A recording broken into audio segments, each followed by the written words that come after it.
जदि आपण को काश भली समस्या लगी रही से कफवाला काश हेउ बा सुखिला काश तेबे आज एही वीडियो आपण को पाई कारण आज मु आपण को एमिति एक घरोई उपचार बनेबा सिखेबी जहा आपण को पुराना काश भली समस्या को केवल 3 दिन रे भलो करिवो। जदि आपण विभिन्न प्रकार मेडिसिन एवं सिरप खाई थकी गलेनी तेबे आज एही रेमेडी निहाती थरे ट्राई करंतु। आई एम श्योर एथिरो आपण को निहाती अमेजिंग रिजल्ट मिलिबो। तेबे चलंतु जानिबा एही रेमेडी कोन अटे एवं एहा को आपण केमिति बनै सेवन करिवे। आज रेमेडी छोट बड़ समस्ते सेवन करें। यह बनया आपन को केवल 7टी घरोई सामग्री आवश्यकता पड़िबो। प्रथम सामग्री आपन को एथिपाई आवश्यक ताहाटे गोलमरीच बा ब्लैक पेपर। यह कफ को पतला करी बाहर को काढ़िबारे सहाय्य करिथाय एवं आपन को फुसफुस को सफा करिथाय। द्वितीय सामग्री आपन को एथिपाई आवश्यक ताहाटे कला लुण बा ब्लैक सॉल्ट जहाँ को आमे बीट लुण कही था। यह गलार इन्फ्लामेशन को कम करिथाय एवं श्वासनली को रिलैक्स करिथाय। तृतीय सामग्री आपन के आवश्यक ताहाटे जुआणी बा कैरम सीड्स कफ को काढ़िबारे एवं चेस्ट कंजेशन को कम करिबारे यह सहाय्य करिथाय। चतुर्थ सामग्री आपन को एथिपाई आवश्यक ताहाटे गुजराती बा कार्डामम सीड्स यह आपन को थ्रोट को सूद करिथाय एवं इन्फेक्शन को शांत करिथाय।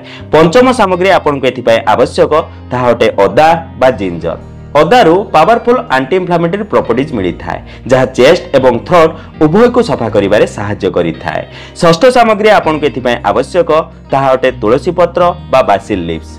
तुलसी एक नेचुरल एंटीबायोटिक अटे जहाँ इन्फेक्शन को मूलरू शेष करिथाय। सप्तम एवं शेष सामग्री आपन को एथिपाई आवश्यक ताहाटे गुड़ बा जागेरी।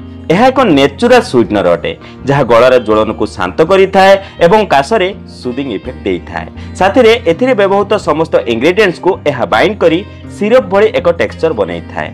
एबे जानि नियंतु आपण एहा को केमिति बनेबे। प्रथमे एक पात्र गैस उपरे बसांतु। एबे आपण सेथिरे 5 टेबलस्पून गुड़ पकांतु। एबे आपण एथिरे अल्प पानी देई धीमा आंचरे एहा को बॉईल करंतु। जेतेबेले गुड़ भलो भाबे बॉईल होई जिवो तेबे आपण एथिरे 1/4 टीस्पून गोलमरीच गुंड पकांतु।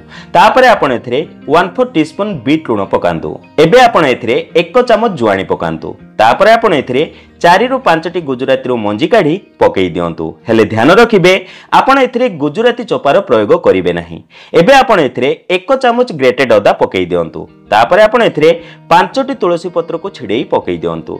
एबे एहाकू 1 रु 2 मिनिट पर्यंत भलो भाबे मिक्स करंतु। हेले ध्यान रखिबे गुड़ जेमिति न जळे। 1 रु 2 मिनिट परे गैस बंद करि दियंतु एवं एहाकू कोनोसी काच पात्र रे स्टोर करि रखि दियंतु। एबे आपणको नेचुरल आयुर्वेदिक कफ सिरप बनी प्रस्तुत। बड़ लोक माने एथिरु आधा चमच सकाळो एवं आधा चमच राति रे सोइबा पूर्वरु सेवन करंतु। 10 वर्षर ऊपर पिलांकू 1/4 टीस्पून दिन रे थरे उषुम पानी सहित एहा खाइबाकू दियंतु। सर्वदा मने रखंतु एहाकू सब बेले उषुम पानी सहित सेवन करिवे एवं एहार सेवन परे ठंडा बा खटा जिनिसर सेवन करिवे नाही। एहा छडा एहार सेवन परे स्मोकिंग करिवे नाही। जदि आपनकू अधिक काश हेउछि तेबे आपण एहार सेवन करंतु अर्थात जेबे आवश्यकता पड़िबो तेबे आपण एहार सेवन करि परिबे। एहा सेवन करिबार 10 मिनिट भितरे आपनको काश कम हेबा आरंभ होई जिवो। जदि आपनकू क्रोनिक कफ भली समस्या रहुछि बा पुराना काश भली समस्या लागि रहिछि तेबे 7 दिन कंटिन्यू आपण एहार सेवन करंतु। 3 रु 7 दिन भितरे आपनको एथरो निहाती फरक देखिबाकू मिलिबो। हेले जदि आपनको काश भली समस्या बहुत दिन रु लागि रहिछि तेबे आपण 7 दिन रु अधिक अर्थात 21 दिन बा मासे पर्यंत एहार कंटिन्यू सेवन करि परिबे। एहार सेवन करि देखंतु देखिबे सुखिला काश हेउ बा कफवाला काश उभय प्रकार काश रे एहा आपनकू आराम पहुंचाइबो। गलार इन्फ्लामेशन एवं ज्वलन को एहा शांत करिवो, लंग्स को सफा करिवो एवं गला को मुलायम एवं सफा रखिवो। एहा संपूर्ण प्राकृतिक घरोई उपचार अटे एवं सबुठ भलो कथा हैला एथुरु आपनकू कोनोसी प्रकार साइड इफेक्ट देखिबाकू मिलि न थाए। हेले ध्यान रखिबे 10 वर्षर छोट पिलांकू एहा देबे नाही। शेषरे बंधुगण एलोपैथिक मेडिसिन रु केवल आराम मिलि पारे किंतु प्राकृतिक रेमेडी रु एहा मूलरु शेष हुए। सेथिपई जदि आपण बारंबार काश भली समस्या पई चिंतित तेबे आजिर एही रेमेडी को निहाती थरे ट्राई करंतु एवं आपनकू कोन रिजल्ट मिलिला निहाती कमेंट करी जणांतु। शेषरे भिडियोटी को जेते संभव शेयर करंतु कारण आपनको गोटिए शेयर रु काहाकू बहुत बड़ सहायता मिलि पारे एवं एमिति प्रकार इफेक्टिव वीडियो बनाया पई मते भी मोटिवेशन मिलि थाए।